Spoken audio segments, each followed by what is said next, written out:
Well, welcome everyone. We're very glad to see as many people as we have in this group on this Friday afternoon. We were always kind of wondering if that was going to work, but it looks like we've got some people who are really interested in the topic. I think it's a great topic that we're going to be having some frank and open and honest discussions regarding dads and mental health. This is a really great opportunity. So I'll give you a little bit of a breakdown as to what the plan will be for today. I will let you know that this event is, of course, hosted by the Ontario CAPC CPNP network and funded through the Peterborough Health Agency of Canada. And we're very excited to have that opportunity for this to be put on today. So before we get started, I'm going to do a little land acknowledgement. And I always pull these things up because I always I once heard that if something is important enough that it's okay to have it read. And I think that very, very much applies in this situation. So I'm going to do that as well. So I'm going to do a land acknowledgement. I would like to respectfully acknowledge the stewards of the lands who have been the caretakers of the lands across Turtle Island for thousands of years. I'm currently in the area of Treaty 20 and the traditional lands of the Misichi, Mijisaki, and Chippewa nations, the lands once known as Nogojuan, which is known as the place at the foot of the rapids, which is very much applicable to this area. We've got lots of rivers. I encourage everyone here to reflect on the area that you call home and its colonial history, as well as Indigenous roots, as we all work toward meaningful reconciliation, as well as support collective healing.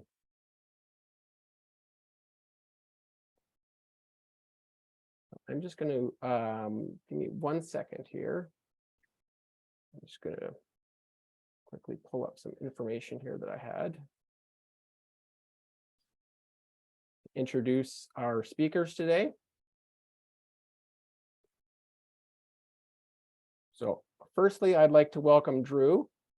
Drew Soleyn is the director for Dad Central Ontario and the creator of co-host of the Dad Central Show, which is a podcast that helps dads raise confident and successful children while coaching them to be their very best. He's a dad to 5 children. And I love this part because this is brand new, ranging in age from 12 to 7 weeks. Yeah, so this is all coming back again, doing the whole cycle again, I guess. And Drew does consider fatherhood his most important role, as many of us do. He holds an associate coach certification from the International Coach Federation and is a Maxwell leadership coach, speaker, and trainer. So welcome to Drew. And our other speaker today is Mardoché Mertilus. He likes to be known as Mardo. With more than 10 years of experience as a street worker, then clinical coordinator in the West Island of Montreal, Mardo joined the RVP team in 2019 and became a trainer and liaison for the program of the adaptation of practices and paternal realities. And the acronym there is PAPA, which is very appropriate. It was his intervention with young single parent fathers that kind of awoke in him a marked interest in fatherhood. He took part in the Père Solar project and even created very first prenatal class aimed specifically at fathers in that region. In addition to his knowledge in the field, his experience in training workers and supervising team, he has a keen sense of contact and authenticity. We're looking forward to that. He makes an outstanding facilitator. At the RVP, Mardo was able to quickly acquire new knowledges surrounding fatherhood and very quickly had the opportunity to travel several regions of Quebec, leading the PAPA workshops. An experienced trainer, and he's also recognized for his attention to needs and commitment to supporting organization. He's also the first winner of the Youth Inventor category of the Health Axis. Youth Recognition Award for the Premier of Quebec. So we're very excited to have Mardoché with us as well. So I'm going to jump right in. I'm going to be asking some questions as we go along. That's kind of the plan for today. Drew has a little bit of an intro to kind of get us started, and that will lead into some very frank discussion around some questions we have. And then at the end, there's the part we have for everyone involved.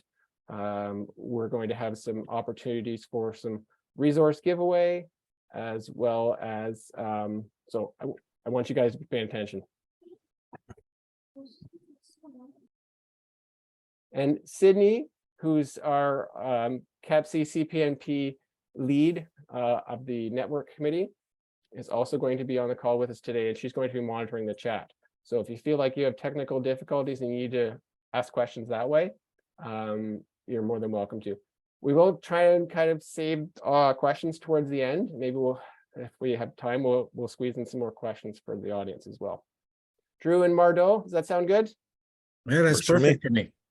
Okay, Drew, I'm going to let you take it away with your intro. Okay. Thank you, Jason. Thank you, Sydney. Mardo, great to reconnect. Great to see you. And thank you everyone for joining us. So what I'm going to share is just a little maybe historical facts and research around fathers and mental health. And that can just maybe be the jumping off point once I finish that of talking the conversation in the panel. So just a few slides, very brief, and then we can turn back over to you, Jason, to take us through. So give me a second. I'll share my screen. Let me know when you can see it. Looks Hopefully good. You can. Yes. Yep. Yes. Great. Good. Okay. Well, as I said, this is a topic that I think obviously it's very relevant. Mental health in general, very relevant these days, especially as everyone comes out of the pandemic and all that's going on in the world.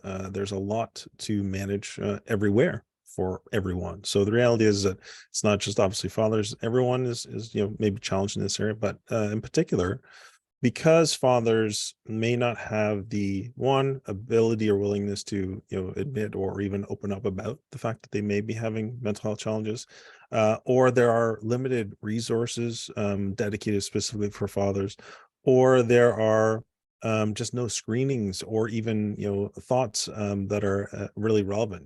Every mother goes through a PPD screen as part of the process, but fathers don't necessarily have that. So this is, I think, relevant because there are maybe some gaps that would be worthwhile to work on. So just some stats, again, in research historically. Don't want to linger on them too long, but I think they're helpful to be informed about. And so, when you see that both parents have depressive symptoms, about 25% of children have emotional behavior problems, which is 4 times maybe the normal rate. When a dad has depressive symptoms, 15.5% of the children do. Okay, depressed dads, this is interesting, 40% of them spank their 1-year-olds, whereas 13% of non-depressed dads wouldn't. So clearly mental health has an impact on what's going on in the home. And how the children are affected. 18 to 35-year-olds, this is the time men become new parents and the time when a lot of these types of mental illness symptoms develop. So there's a combination of things happening there. Next, depression in dads affects sons more than daughters, especially when very young fathers exposed to chronic stress. Fathers who are exposed to chronic stress often lead to anxious daughters. And depressed dads have more negative talk to their babies. Symptoms of grief, loss, depression often come to tears after an event that brings change, and the suicide rate is higher for depressed men. So certainly challenges. Again, one more quick slide, and then I'll talk specifically about some of the research that we did back in 2020 with Dr. Jessica Ball. So some thoughts is that fathers' mental health is possibly more associated with behavioral than emotional problems in children. Prenatally, IVF parents see an increase in depression and anxiety, even if they are successful, and then life-threatening complications at birth affect fathers too. In fact, we'll talk a little bit more about this. So the next slide is a infographic that came from some of the research we did with Dr. Jessica Ball. and that looked at data from 2015 through till 2019, and over 245 different studies, primarily in North America, UK, and New Zealand, were evaluated. And some of the key findings were really focused on this whole postpartum period. And there are some key insights that I think are really important. And I referenced this before. Men are less likely to seek attention for mental health needs, and therefore this is really critical, that awareness and screening for PPD in fathers is pretty crucial. And so as you can see on this infographic, there's some numbers there. 10.4% of fathers experience postpartum depression, which is 2 times the rate of depression in the adult male population.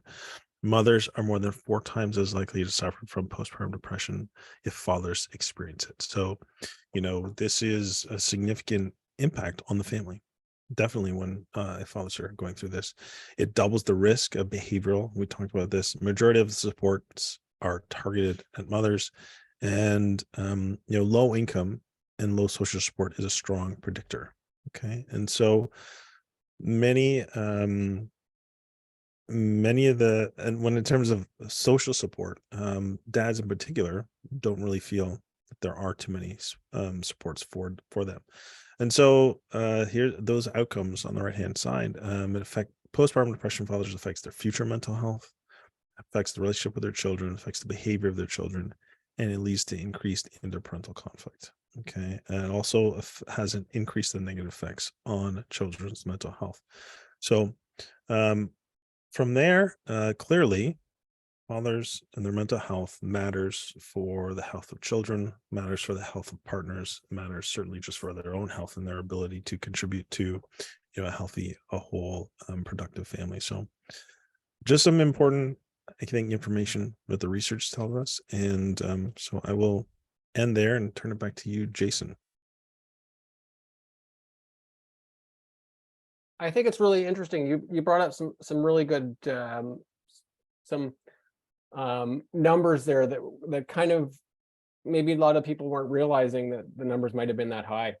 When you talk about postpartum depression and the percentage and with dads, and I think the thing that sticks out for me is you talked about dads less likely to be seeking attention when they're dealing with these kind of mental health concerns.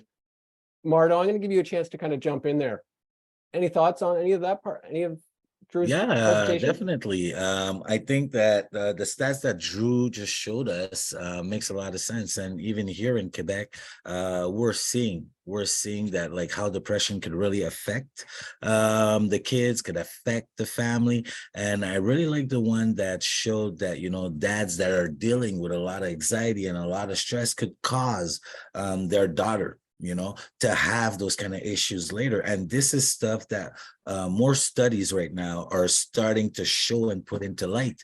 And the fact that when we're talking about postpartum depression, it's something that in our society, we always used to see it as like, oh, this is something that could happen to mom. But we never thought that is something that could happen to dad. And in a few studies, we're showing that, like, a woman on 5 will go to postpartum depression. And when it comes to men, it's the stats are more like 1 on 8. But 1 on 8, it's like the dads that actually went and get help. So can we say that it would be close to mom? Maybe, maybe not.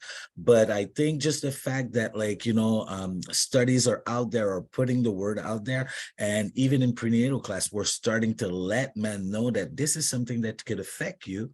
I think now the word is going out there. They're like, oh, wow, okay, it's important for me to look at the signs, because if I'm acting a certain way, maybe that's the path that, I know I need help. So it's not, for me personally, it's not shocking seeing those stats, but I think it's important what Drew did to present it to people, because it could kind of open our eyes and look at sometimes our neighbor and to be like, oh, okay, maybe this is what's happening and we didn't see it happening, and how can we help? So I totally agree with that.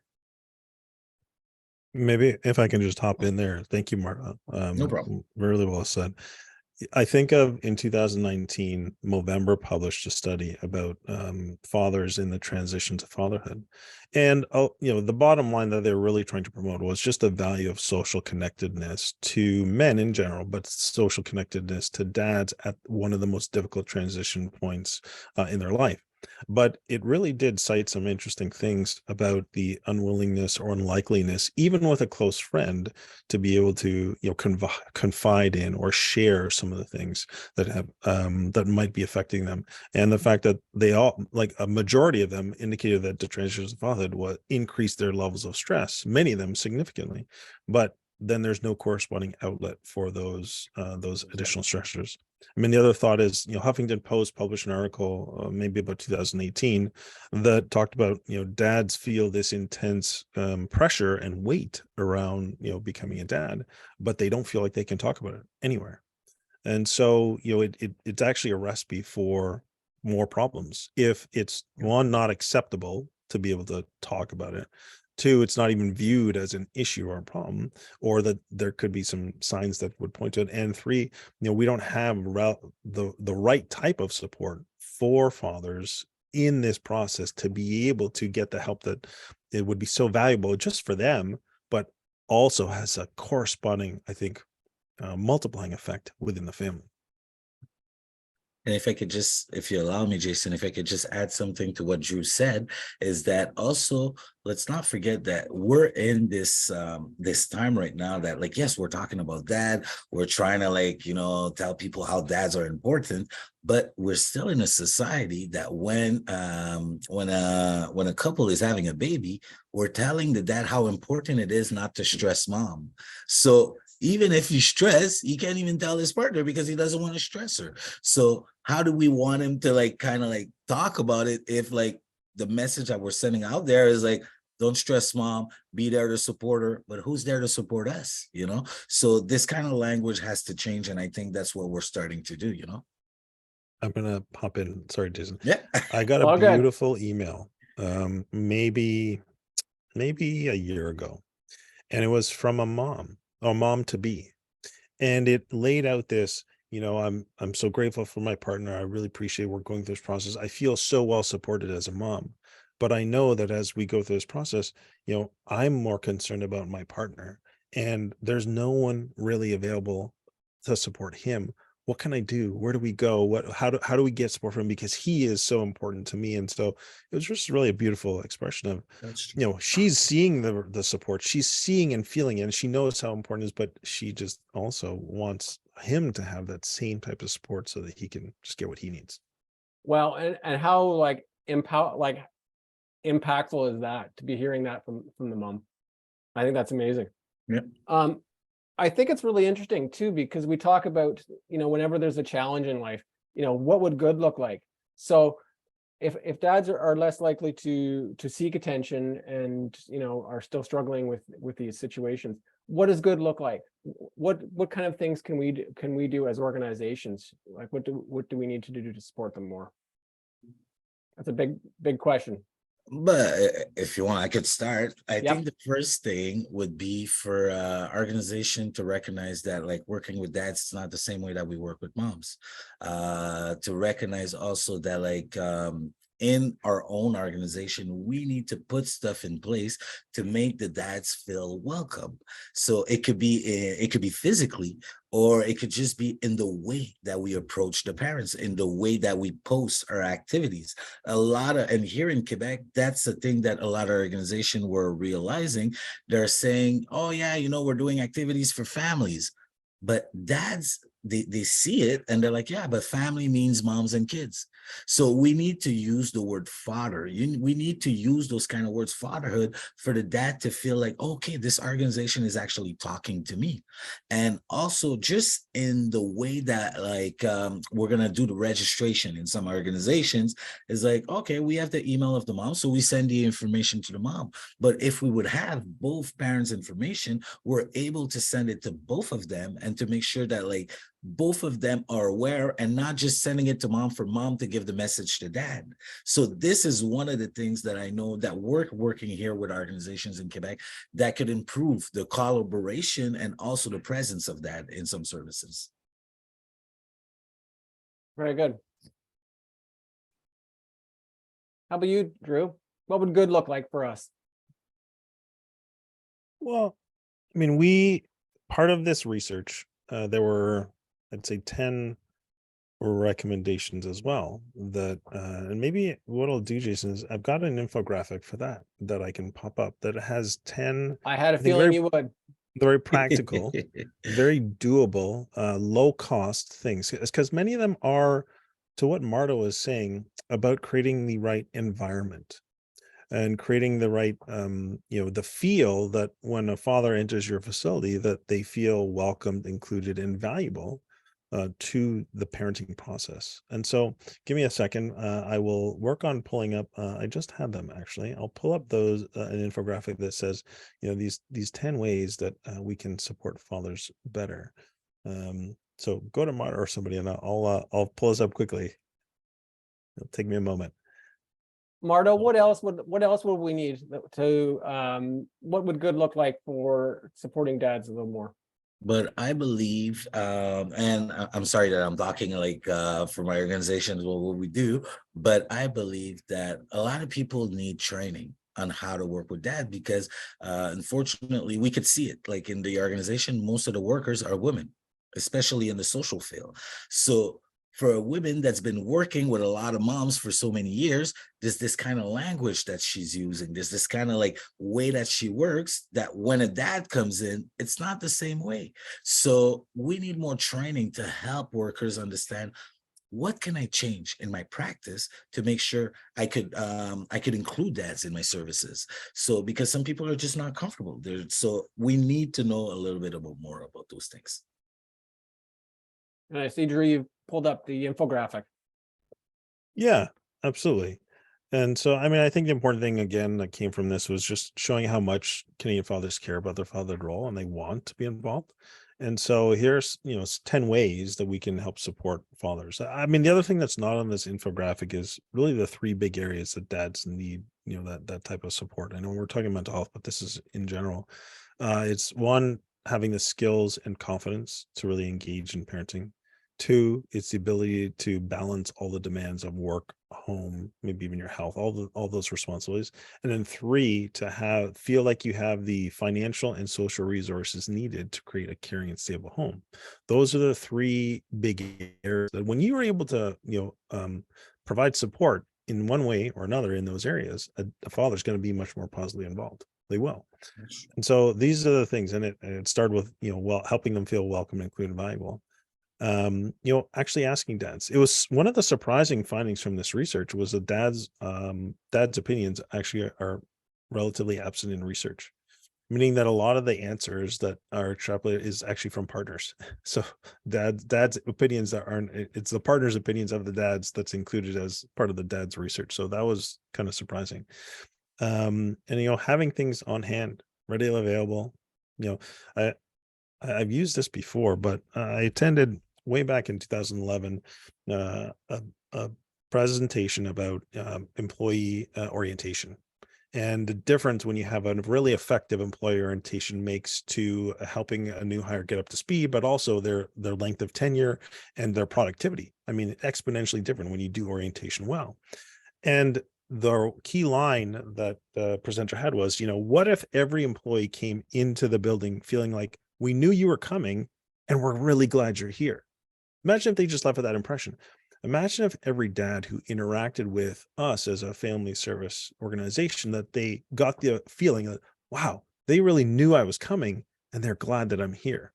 That, I think, would make just a significant difference. And that's a low, almost no cost type of thing. To Mardo's point around training. Mothers are significant influence, positive influence, right? And then really this idea of strengths focused. And then, this one was big. Our friends in Alberta really focused on this, making sure that fathers were included when those types of home visits were happening.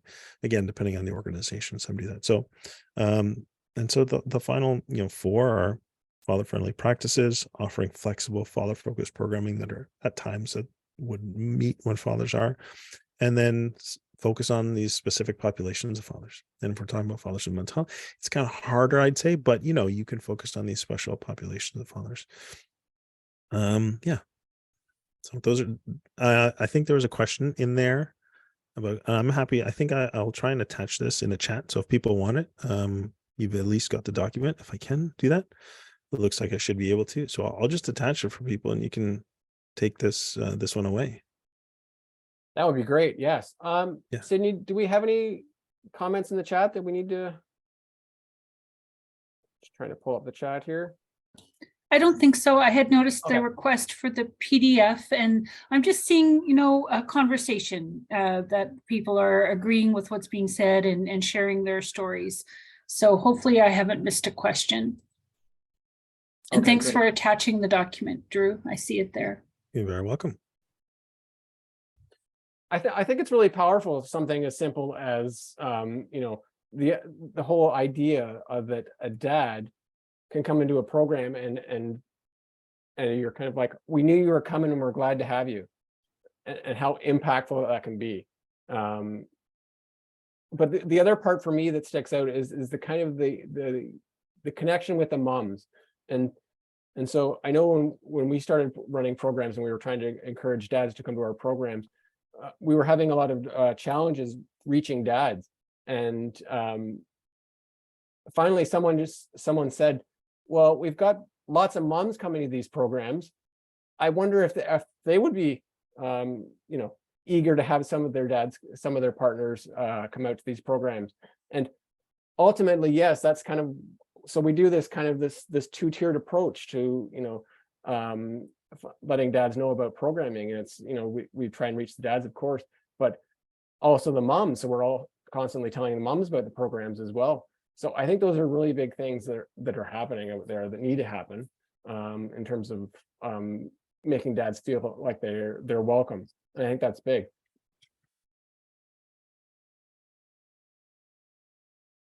So Drew, I mean, you talked about at the beginning, the preface, the idea of mental health with dads, and it's big for everyone right now. And you talked about coming out of COVID. It's very true. We're kind of in this new transition. There's almost like this new transition period of coming out of COVID and how to kind of like figure things out. Mardo, what are some things that maybe you're hearing like from other dads, some of the stuff that they're dealing with, like in terms from a mental health perspective?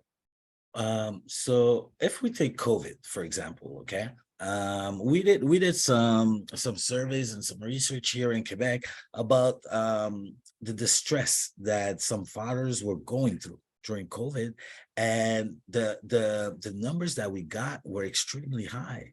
So dads, they first of all, most of the dads, they don't feel like there's enough organization or there's a place, like Drew mentioned before, where they could go and express themselves, and they don't even feel like they could do that with the people around them.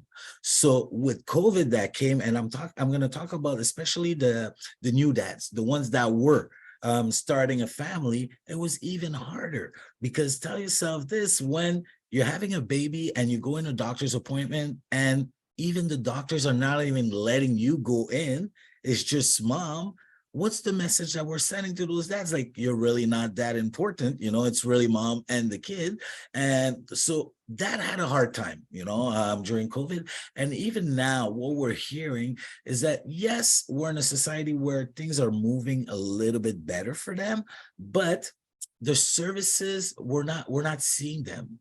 It's not something that's published on TV and stuff like that, that like, please, come here, we're gonna help you. Or the way it's promoted, I don't think, I think we need help on that, because we need to reach them and we need to find a way to normalize that dads are able to go through certain things. And, we have services that are out there that are able to work with them. So if we're talking about mental health, I think that like the mental health of new dads and dads, it's something that we really need to start looking at it, because unfortunately what we're seeing in the news and when we are hearing about it, it's when something bad happens. But before it gets bad, maybe that dad was looking for services. Maybe he went to a CLSC or something, but they didn't have services. So he was left on his own. So I think we need to start putting more prevention stuff out there to make sure that people and the society is aware that like it's normal to feel a certain way, but it's also normal to come and ask for help. How does that resonate for you, Drew? Well, in particular, that last key point is 100% true. And that's really the challenge, though, right? Is the stigma. It is the perception. It is the unhealthy views that really predominate still. And so I think that those are challenges for dads in particular. So one of the anyways, yeah, so those are my thoughts. The other, I guess, thing for me is I think a lot of the mental health really relates to emotions, and it is the the unhealthy the unhealthy suppression, denial, refusal, or stuffing of emotion that impacts a lot of mental health. And when fathers feel pressure, and they feel like they have to handle it all on their own, and there's these traditional ideas of you got to be the provider if you don't. And I feel this stuff, and so nobody's really immune to it.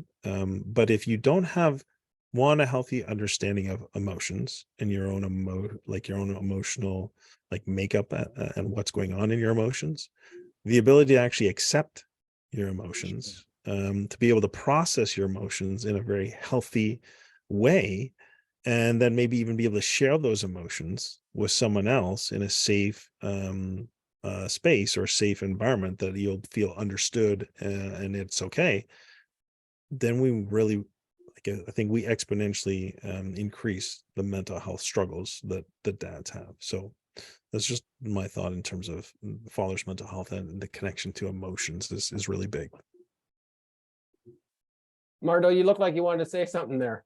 No, I'm just agreeing with Drew, totally. And because it brings me back to what we're doing here in Quebec, and especially, Father's Day is around the corner. For us, every week before Father's Day, we call it La Semaine Québécoise de la Paternité, And this week and this year, the team is together as a team, and it starts from the beginning. And I think what Drew is mentioning when we're talking about emotions and all this stuff, if we're able to catch the dads as early as possible before they become dads, and explain to them those things, and explain to them that emotions, stuff, how to communicate those things, how to go get help, we will have a society that's well informed on what to expect, on how they feel, and how to fix certain issues. So that's why I was just when he was saying that, I'm like, oh my God, that goes so much with the team, that what we're doing. But yeah, I totally agree with what you mentioned. So are dads accessing information differently than they used to?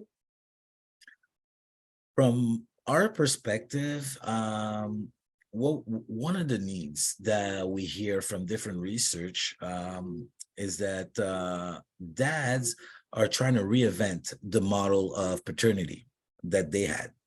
So, and what that means is that maybe their father figure or their grandpa give them models of what a dad is supposed to be. And I heard the word provider before from Drew. And most dads used to be like, that's my job. I'm a provider. Mom takes care of the kids.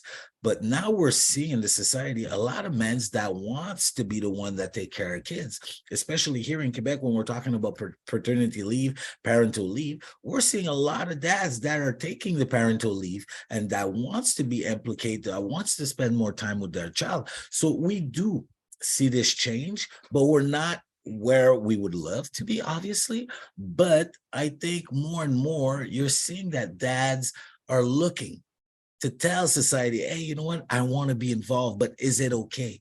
So it's a yes and no, but I think we're seeing it happening slowly and surely. And Yeah, Drew, go ahead. Can I think, again, when I came into Dad Central around 2019, I felt that this this smartphone is where dads were going. This is where they were getting their information. This is where and there was some research that I had found from Google.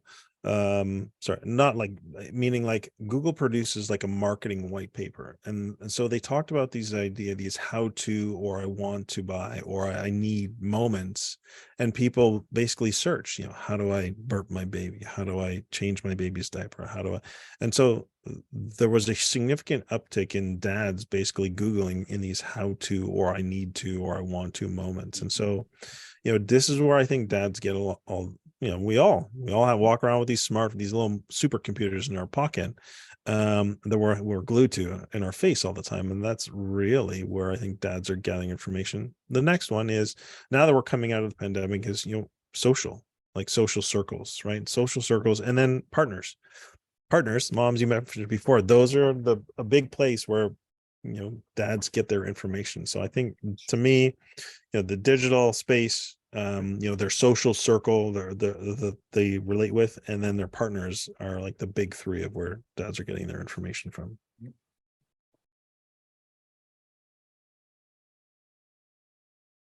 And Dad Central has just developed an email program. We created back in November, I think 2021. Man, hard to believe it was in 2021. Yeah. An email course for dads called Fatherhood Fundamentals, really focused on the 3 key areas. So kind of your role as dad, how to prioritize to manage your time and energy, and then developing like a mindset around your fatherhood. And so that's been, I think we've had over 600 people enroll in that free course, which is great. But what I think you're referring to, we just launched, or about to launch tomorrow, something brand new, which is called Dad Mentor, which is a community. It's a space for dads to come in and connect. Yes, we're going to have, when we've got essentially quite a few things. I don't want to do my sales pitch now. So, but unless you want me to, I can give you my sales pitch about Dad Mentor and the value and the amazing resource that it is. Well, I've kind of set you up for that. So You did. I should just knock it out of the park. Take it right then. I shouldn't have even take asked. it and run with it. I took a step back. Yeah. So I mean, for us, it's about creating that space for dads and removing some barriers. But we all know that they're either on their phones or we're all in front of our screens a lot these days doing these things. And so we're creating that online space for dads to connect. We're also giving dads a very specific, I think, roadmap. And that's what we're calling it, the Dad's Roadmap, because many dads come into fatherhood unsure, or they use the old roadmap, Mardo reference, from their parents. And those roadmaps may not be very relevant for the kind of today, or most importantly, the type of father that they want to be. And so the roadmap is really kind of step-by-step guidance to go from kind of, well, I don't even know where to start, to, oh, clearly I start here, then I go here, then I go here, then I go there. So we're really laying it out as simply as possible. In order to be the dad you want to be, here are the steps you take through this roadmap. Then we want to provide actual training. We're providing, we're calling them master classes, but basically, the network that we've established, we have some really wonderful people who have tremendous insights and great practical, like, takeaway knowledge that dads can apply right away. So we're going to run monthly master classes where you can come, and they'll be recorded so you can access it whenever you want.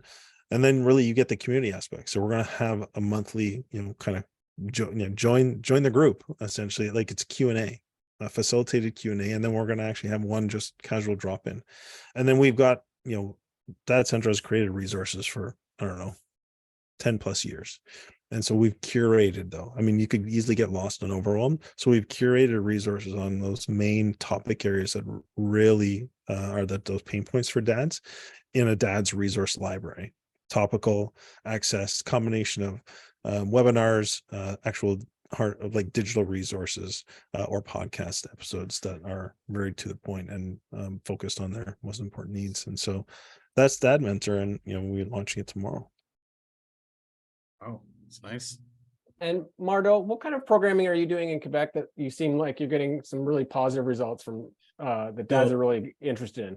So for us, so I could talk a little bit about the RVP on what we do exactly. Is that there's 2 mandates. There's my job that is, like you mentioned, the PAPA program, where I offer training and it's all over Quebec. So I travel all over Quebec to offer training to any worker in any organization that would love to know how to include dads in their services. And we have specific training because we have one that's a basic, we call it Paternity 101, where it's just the picture of what are the dads in Quebec, and the rest is like, how can we work in your organization to kind of modify what's already happening, and what can you create also to include dads in the services. So this is one of the training. The other trainings are really specific. When I'm talking about specific, how to work with immigrant dads, because we don't work with immigrant dads the same way we're going to work with a dad qui est un Québécois. How to work with dads that are dealing with separation. You know, that's a specific topic. Another one of the workshops that we like to give is how to work co-parenting. And like, I know people, sometimes they hear RVP, yeah, we're here, we're marching for dads, but we always have this approach about co-parenting, because if there's a dad, there's probably a mom. So, and even if they're not together, they're still parents. So how can we put the kid in the center, and to make sure that, you know, this kid gets both of their parents happy and able to raise them right. So those are the little trainings that we offer to different organizations, and to make sure also that we want to learn also. And then one of the new projects that we're working on right now is how to work with organizations that are working with family that has an handicapped kid, because that's another issue. When we're talking, usually we put them on the side and they're like, oh no, they have government grants and they deal with their own stuff because their child has an handicap. But those families are really isolated. So we're not saying at the RVP that we're specialists of those things, but since we have a few contacts, we get in contact with those organizations to hear from them, to do focus group, to hear from those parents. And then we build workshops for this field to make sure we can inform other workers that, like, you know what, how do you get those dads, you know? So this is one thing that we're working on right now, and everything that has to do with prenatal. Like, for the people that know me, like I'm a prenatal freak in the sense that, like, you know, when I created the first prenatal class 13 years ago, it's just, it was a passion of mine. And now the RVP brought it to another level, where we're actually trying to see in the system in Quebec, how are you guys teaching prenatal classes, and how are you guys including dads in your sessions? So we're trying to build this training for all the nurses, Système de la Santé, for them to have a little training on, like, you know what, when I give this kind of topics, how can I include the dads in it? So this is a little bit of what we're doing on the field. And on the second part, there's my director, Raymond Villeneuve, that his main job is everything that has to do with the policies. So he wants to make sure that the word dad, the word fathers appear in different government policies, because it's easy to drop a policy and to say it's for the families. But like I mentioned before, the word families can be interpreted in different ways. It could be moms, it could be single moms, it could be mom and kids. But if you don't see the word dad, how do we know that funding sometimes goes towards that also? So this is another part of the RVP that we're trying here in Quebec. And to be honest, it's been working. It's actually been working. And I'm not going to put that on my shoulder, but mostly on my bosses. Raymond works like a crazy guy, but he's out there and he's making sure that, you know, the people that take decisions are here to listen. They're like, hey, you know, there's dads, we're here. And a lot of men here in our society are still considering themselves as dad. Yes, they're the other partner, but for them, it's important to be recognized as a dad. So I think, you know, it's important for us to keep doing what we're doing for those people. So that's a little bit what we're doing at the RVP, but our main goal is not really to work exactly with that, but it's to work with people and different organizations that are working with them. I want to pick up on a few things you talked about there. You know, you talked about training and policies. And I think there's sometimes a perception of an apparent lack of interest or willingness to kind of, you know, trying to navigate through, you know, getting governments interests on side and getting them to support. Is that something that's there, or is there, what strategies can we do to kind of support that to happen more from the government standpoint? Any From a ideas on that? government standpoint, I hope my boss could have been there to really push this question further for you guys. But from a government standpoint, I think you got to be sure. You got to be sure, first of all, I'm going to say it like that, of what you're selling, because it's for them, it's like, okay, what are we buying here, But you got to be sure. And also, you got to find a way to increase yourself in policies that are already existing. And when I mean increase yourself, and that's what Raymond is really good at. He'll look at different policies like que le ministère de la Famille are putting out there, and he'll ask them, okay, no problem. With this policy, can you please let me know or let me understand how is this reaching up to dads? And if there's a little but it's between, so then this is when Raymond will be like, okay, but is there a policy that we could create that we could have dads in there? And at first, obviously, they'll tell him no, but the more he comes back, it comes back. And also when we get the support of different organizations, because as a regroupement, yes, we're doing this, but we're not doing this alone. We have around 250 organizations that are members of our organization. So if we're saying something, we go in the field and we try to validate it. Is it really what you guys are seeing on the field? And if so, can we all put our voice together and tell the government, hello, we have an issue here, can we fix it? So I think this is a way that I think the RVP find to kind of increase themselves into the government. And Raymond's been doing it for so long. So now when he says something, they're listening. I'm not saying they're going to do it, but they actually listen, because they're like, oh my God, if Raymond is saying that, there's probably other people that are saying that too. So I think that's a strategy that actually worked for us, but it didn't start that big. It started little by little. When the RVP was so little, Raymond, what he did, it was like, let me go see the mayor of my city. Let me go see my city council. Let me talk to them and actually get the word out there, So the more people talk, the more people will listen. Well, and I think you talked about as well the language. So it's baked into our identity as an organization, that we've identified that this is a priority. Supporting dads is a priority.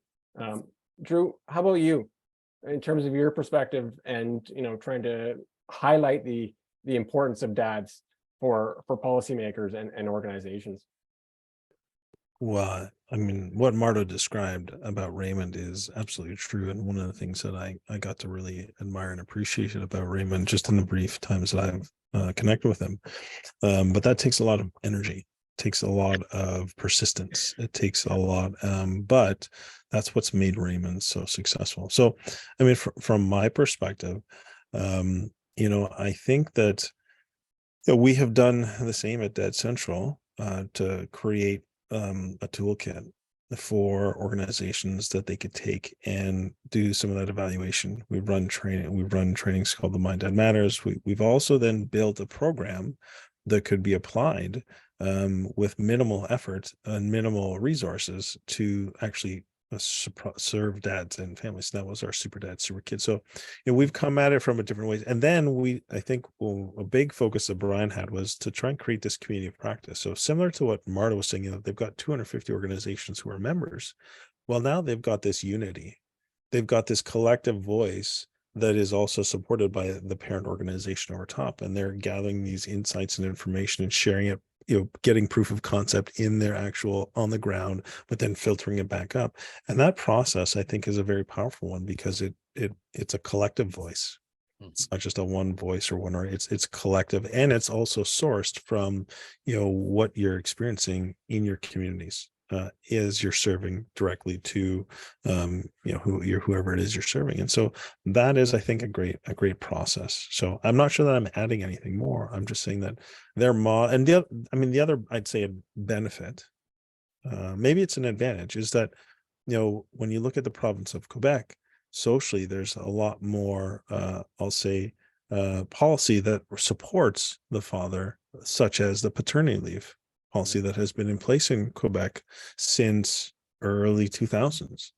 And it's it's a use it or lose it, and it's a tremendous, and it's also, because I was just on a radio show talking about this, so it's even more relevant, is that it actually supports fathers financially, which is one of the biggest stressors or challenges, much greater than, Canada tried to follow suit, and in 2009 they, the rest of the country has the daddy days, these 5 weeks, but it's nowhere near what the Quebec policy provides. And there's so many hoops that the rest of the country has to jump through, whereas Quebec, it's almost an automatic, no matter what your situation you qualify for, because it basically says the family unit is important, dads and moms or partners, right? Two parent, the parent team is important. So now I know I'm going off a little bit, but to me, I just know that the more that we can work within what we do have, as far as the helping support organizations and professionals who are serving families to be aware of, recognize the value of fathers, but then also have specific tools that they can use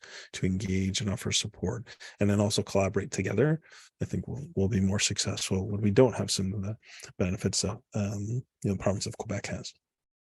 And if I could just add a little something that I forgot also, Jason, is that, yes, as Drew has mentioned, we have those organizations and we're one voice, but another thing that helps are research. So that's one thing that the RVP also does to back up our voice, because it's good that a few thousand people are saying the same thing, but what does the research shows us? So we make sure to always ask for surveys and to go make sure that what we're saying is really what the data are saying and not just what workers are telling us. So the research comes and back us up a little bit for us when we approach the government to be like, yes, we have people marching, but we also have the research that's showing us there's a need there. So is it your role to fix that need?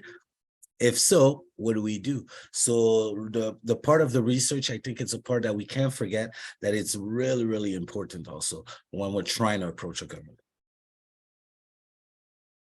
And one of the things that I noticed as well is the kind of and Drew, you talked about the mentor group, is the mentorship aspect of dads in programs together, and how impactful that can be for a dad to see another dad in the program and start a conversation that's as simple as, well, I held my baby this way, and this is what worked for me, and I think that's a really important thing. Can you guys speak to the mentorship or camaraderie aspect of how impactful that can be for dads from a mental health standpoint, what that looks like? Drew? Yeah, I will share. And I'm going to start with a common theme that, running the Dad Central show, the podcast, and talking with, we're at like 42 episodes now, and I think total, or 46 episodes we've done. And the dads are all over the map, as far as like their background, their what they do in their career, even their age and some of their stages. But the common theme that is, I think, is how important support was or is to them, and having a supportive community or being connected to other dads was to them, and to their ability to move through if it was a difficulty that they went through, or just to feel more invested in their whole fatherhood role. So I think it happens almost organically, depending when these dads get together, or when they find other dads who they can just share this natural affinity for their role as dad. And I think dads are actually looking for it as well. So I think it's very important, and I think it offers tremendous amount of value. And just anecdotally from the podcast, I'm sure, I know and I guess the Movember research is really the starting point of this for me, where they talked about the value of social connectedness, supporting the transition into fatherhood, and then as fathers, how it supports us as we go through this journey. And Mardo, how about you? Yeah, if I could add on that, before I mentioned that, like, most of the workers that work in organizations are women. And I know we did a little survey here in Quebec where we would ask the dads, does it make a difference if it's a man working in an organization or if it's a woman? And most of the answers that we got came to, like, it doesn't really matter. It's just that when we speak with a woman, we don't want to feel that we're being maternisé. I don't know how to say that in English, maternized, I guess. We don't want to feel like she's talking down on us compared to, like, if I'm talking to a man worker, and especially if he has kids, I feel like we could kind of bond directly. And like Drew mentioned, a lot of dads will, and I see it in my prenatal class every day, just the fact that we give them a space to exchange with other dads that are going through the same situation as them, it's a big, like, oof, that feels good because I'm not alone. Like, wow, especially when it's your first kid and you're kind of isolated, you don't really know what's happening. And just to be able to talk to another guy that's like, oh, okay, your wife is acting like this too. Okay, I'm not crazy. Okay, like, oh, this is normal. So I think that needs those space. They need to be, and I'm not just saying if the organization unfortunately doesn't have the chance to have a man worker, a woman can animate those things, but just to be able to give them a space where they could be between dads and exchange, you guys are going to see a big difference, And sometimes organizations are like, yeah, but how do we get them to come in? But I tell them all the time, if they're not just going to come in like this, so what you do, if you see the dads in a family activity, but you use that family activity as a pretext just to kind of approach the dads, and to be like, hey, would you be interested in what kind of activities? What would you like? How would you come here? And then it gives you enough contents to be able to answer exactly their need by creating activities that they want to do and not just activities that the organization wants to do. So, but I don't know if that answered your question a little bit, Jason, but I think it's a definitely yes, that dad love. And it's not true that men don't talk, because I animate a lot of session and sometimes I'm like, well, guys, we passed the time and they're still talking. So when you give them a chance to have an opportunity to come and drop everything they have in them, they will talk. They will talk. Yeah. Well, and I think back to my time in program with dads, and to your point, Mardo, around dads wanting to talk. We didn't have as much of a set parameter about the things that we were going to talk about that day. We were just very strategic about the conversations. We could absolutely talk about, last night's hockey game, but we would also, have conversations about feeding and about baby care. And they were kind of woven in there in a way that felt very supportive, and in a way that felt like, again, you talked about bonding and connecting and how important that is, and dads will talk. Yeah. I see in the chat questions around resources, so I'm going to kind of move the. I know we've talked a lot about Dad Central. Are there resources that you guys have come across that are specific to supporting dads through mental health from that perspective? Mardo? So are there resources? Definitely. In Quebec, we have a few, and when we're talking about mental health, it's a big subject, and we have to be precise also, because first of all, here in Quebec, we started something that has never been done in the world. Where is Les Maisons Oxygènes? It's shelters for dads and kids. Right now, we're at 22 houses around Quebec. And this is a great opportunity for a dad that's going through a separation and that's losing his house and everything. He doesn't know where to go, but he wants to keep his relationship with his child. That is something that affects your mental health. So for them to have a place where they could get their child and sleep with their child and talk to different workers to work on their things, I think that's a great, great, great program. And like, we're really proud of it here. And it just got started because actually, le ministre de la Santé just announced a $5 million funding for those Maisons Oxygènes So, which is huge because now they're thinking of, you know what, we were 20, we're going 40, and we want actually to have 2 maisons oxygènes in every province in Quebec.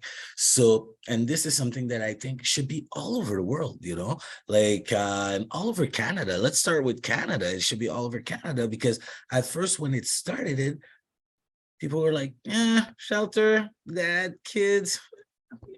There's a lot of abused dads, and we're like, what are you talking about abuse? It's not just dad that are dealing with abuse that are using the shelter. It's dad that lose their job.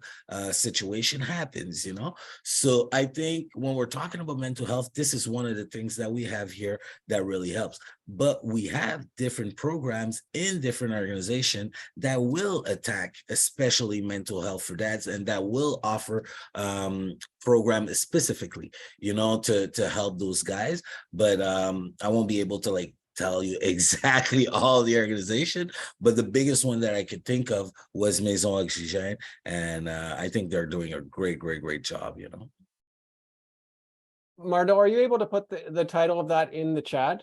Yeah. Just so we get the spelling correct For sure. for those who are interested. Thank you. No problem. Drew, mental health resources for dads? Well, similar to what Mardo referenced, there's we refer a lot to the Canadian Center for Men and Families. And so they're based in Toronto. They do also have a like an actual facility for dads and their children as well. And then I think there's also a chapter in Alberta. So they're not everywhere, but the Canadian Center for Men and Families runs a lot of like they run a fathering after separation and divorce. They run a legal clinic. They run a lot of the kind of very practical, tangible challenges that dads face. And so is it dedicated mental health support? They do have some counseling. They do have some other things available. So, but at least it's a space for them. So that's where we do a lot of referrals to the Canadian Center for Men and Families. If you're, outside of the province of Quebec.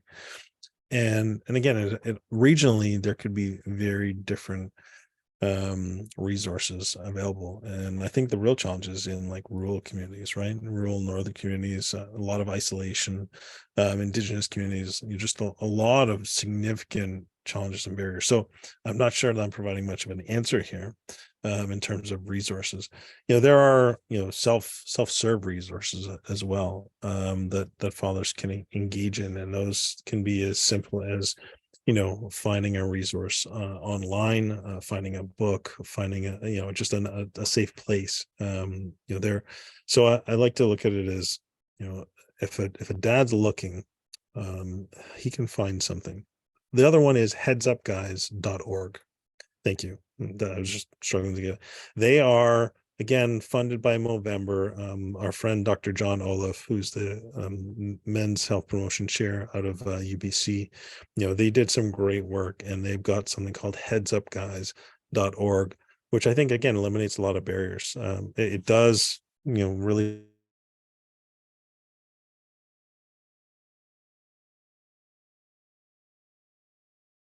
Oh, We lost Drew. I think we may have lost Drew there. I'm still here. Yeah. You don't hear me? Right. Yeah. Can you maybe repeat the last couple of sentences there? Sydney put it up, headsupguys.org. So they are, I think they're doing great work. They've got resources. Their focus is more depression based, but it's a starting point, and it's again very focused on men, and trying to be at least a starting point for men who are struggling to be able to access resources, again, remove some of that stigma and provide the type of support that will be very helpful.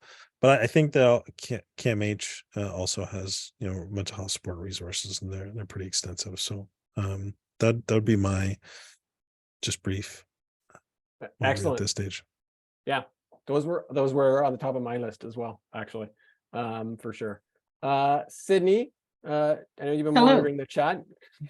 Hello. Yes. Well, there is one question around resources in terms of RVP's resources, Mardo, if they are available in English at all.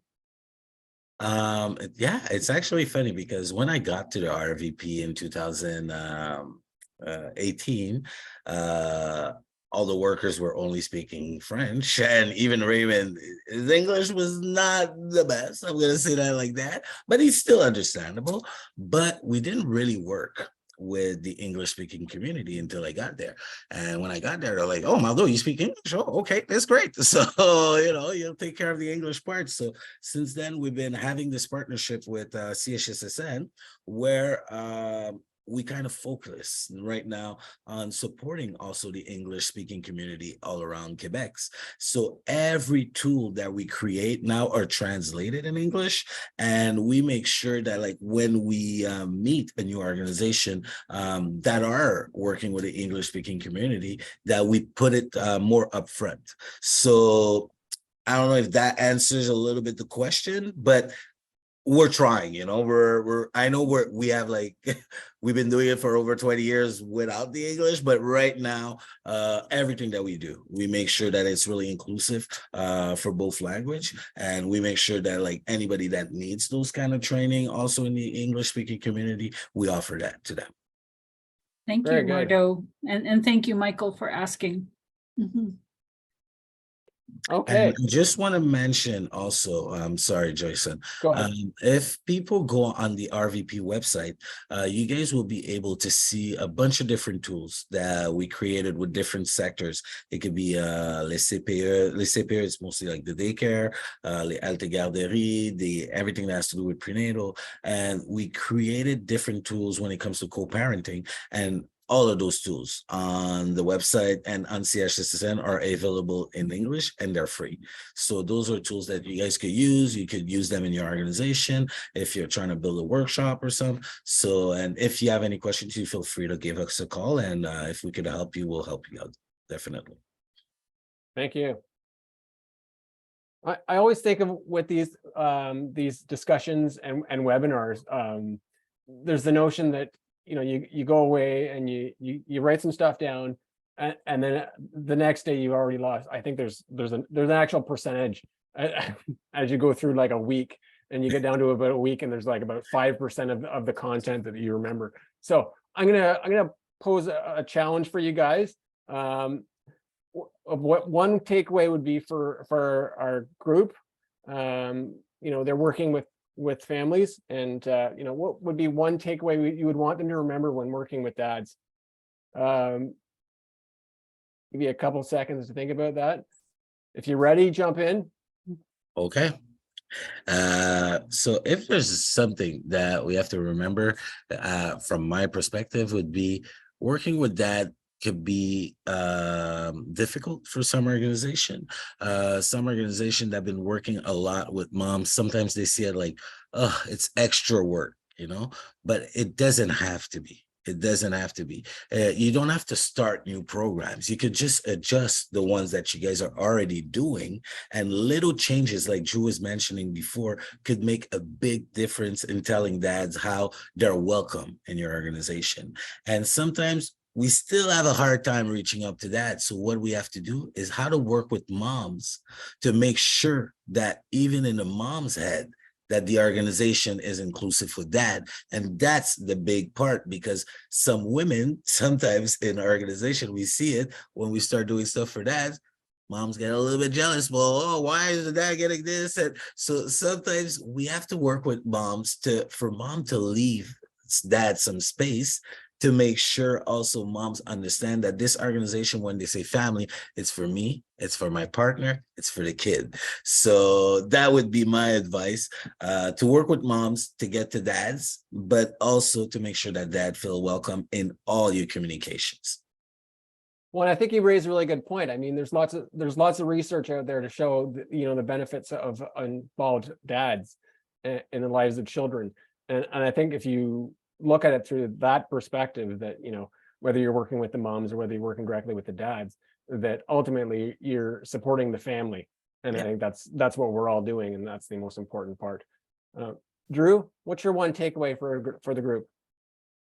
Yeah, well, bear with me as I maybe share a little story and then get Okay. to my point. So, Ed is my co-host, and he's got some sayings every now and then that he talks about.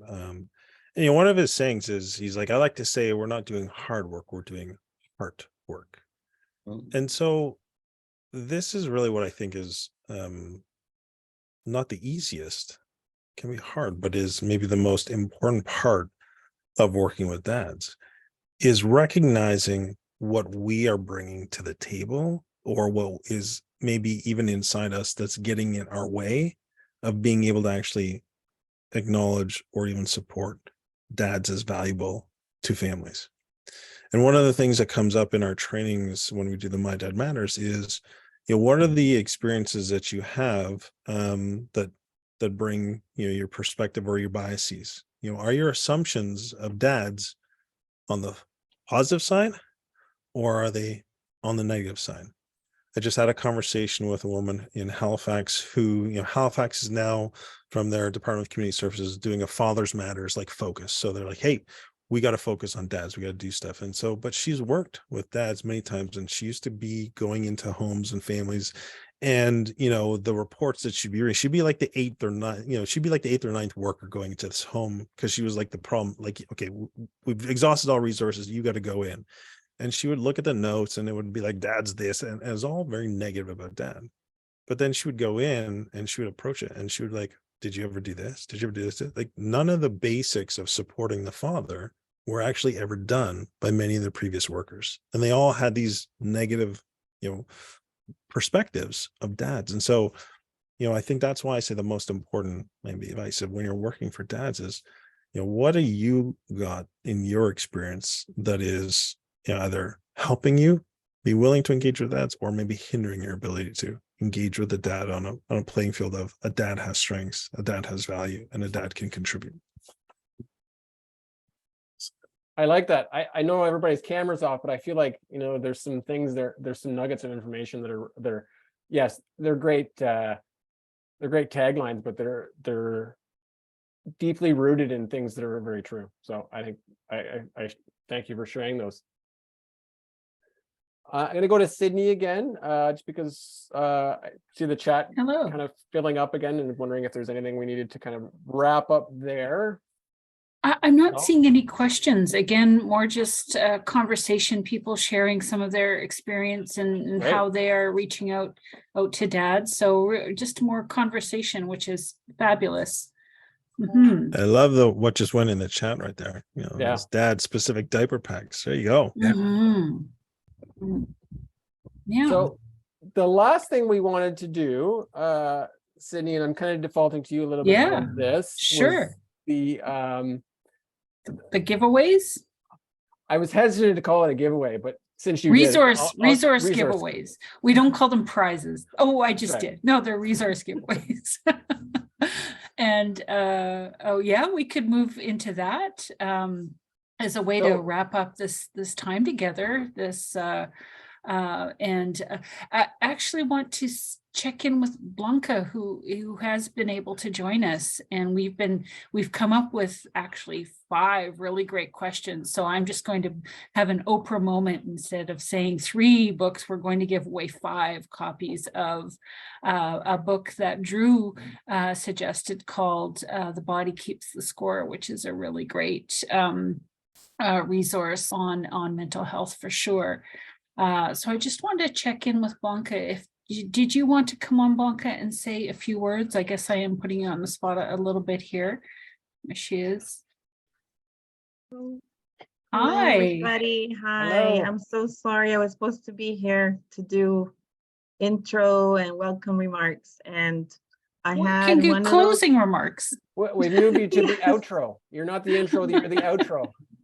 I was pulled into something else, but just made it just in time. I guess about 15 minutes late, but it was already going. And great to hear from Jason, Drew, and Mardoché. I really have taken everything you've said, like I know everybody else has, to my heart. I mean, this is honestly an area that I'm truly passionate about, and I just appreciate everything you do, and everyone that's present, I know does the best they can to support dads. As we know, resources are like investment, resources in terms of investment are not that, easy to come by. So I know many of our projects struggle with that. They want to have programming specific for dads, supports for dads, but sometimes the resources are just not there. So that is what we continue to work towards.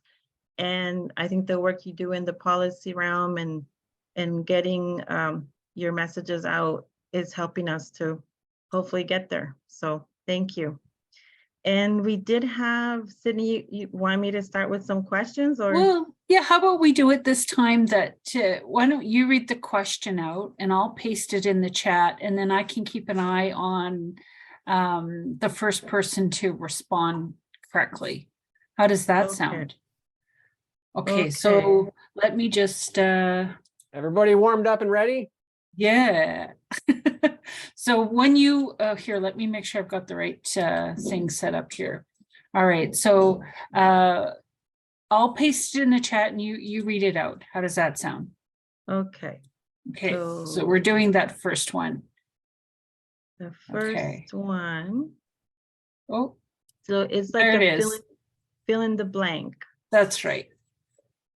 So dad's opinions are blank from research. Matter? And for me, Lee was the first one here to put that dad's opinions are blank from research.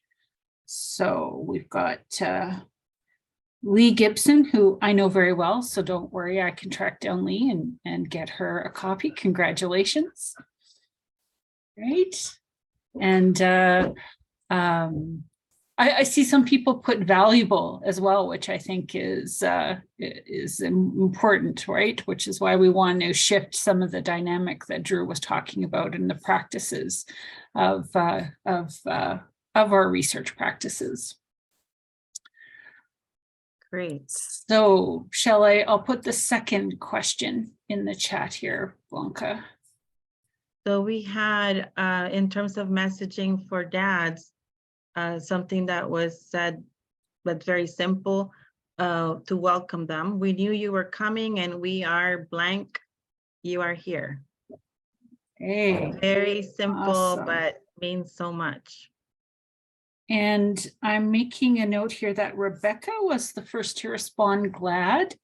And Rebecca, I'm not seeing a last name, so I will look for you in the sign-up sheet, but also request that you reach out to me to make a connection so I can get the copy of the book to you.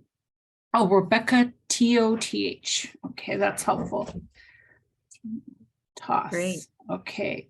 All right, then moving on to number 3. Our third question.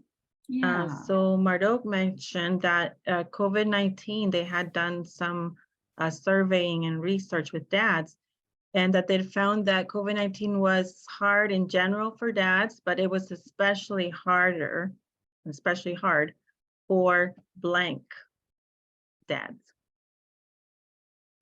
Okay, And and it's a population we really want to reach. yeah.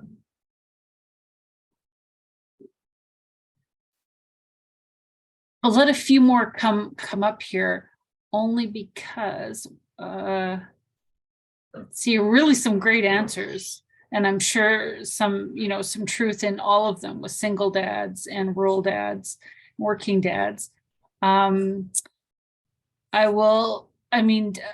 Oh, so close. I'll say Rebecca got it. No, wait, what was the question here? I'm gonna make sure. What did actually nobody's hit it right yet. I was thinking Rebecca had, but in terms of what Mardo actually said, maybe we will might have to circle back. Could we give a hint? Mardo, could you give a hint? For that one? It's close to first time dads. It's close, but It's really, really close. it's really It's close. not that dads. Just not quite hitting it. What could be a hint? Oh my God, I say so many things. I didn't know that I was going to be You might quoted not on. even remember what you said that we wrote down. Well, maybe 3 letters. how would I give a hint? Starts with N. That it has to do with age, You. right? It has to do with age, yes. Yes. So it's harder for, there we go. I see Jennifer has the answer we were going for, that it was especially harder for younger dads. Way to go, Jennifer. And I'm just jotting your name down here, Jennifer Agnew. Okay, that was a bit of a puzzler. Okay. Wow. Okay. So moving on to number 4 here. What email course was created by Dad Central in 2021 that Drew spoke about? That's had really great uptake and participation. Seeing a couple answers yet, but not the ones we're looking for. Okay, I think if Veronica has it there, great. Father Fundamentals, is that yeah, Jason's? Okay, so congratulations, Veronica. Excellent. Okay, well, we have one more. And let me just grab it here. Okay, go ahead, Blanca. So Mardoché mentioned that they created a class, a blank class 13 years ago. And it's an area of work that, well, he called himself a freak. He's a freak about. So what was that class? He created a blank class 13 years ago. Well, I'm seeing a lot of correct answers here. And the first one is Veronica again. So Veronica, if you will allow us to move to the next person, which is Healthy Start to Everyone. So that's awesome. I just need whoever is Healthy Start to Everyone. Congratulations. Okay. Oh, Dvorka, are you my friend from Manitoba? Dvorka Monty? Or are you a different Dvorka? Oh, welcome. We're so glad to have you here. Okay, well, I certainly know where to find you. Well, congratulations on that. And those are all 5 copies of The Body Keeps the Score that I will reach out and get all the information that we need to send those out. So thank you for participating. Thanks, and everyone. I guess handing over to you, Jason, for a wrap up and goodbye. Yes, I just wanted to personally thank Drew. As always, it's always great chatting with you and listening to your wisdom. And Mardoché, I'm excited for us to kind of continue to work together and connect. And it was a joy to have you as part of our group. And My pleasure. wish you all the Thank you best. for having me. And thank you everyone for joining us. And we'll see you soon. And thank you, Jason, Thank you, for Sydney. leading us through. you, Yeah. everyone. Happy Father's Day. Yes. Happy Father's Day, Yes, Mardo. happy Yes. Father's everyone. Day. Happy Father's Day. Thanks, Jason and Drew and Mardoché. Thank you so Thank you. much. Our pleasure. Take care, everybody. Take care. Take care. Bye-bye.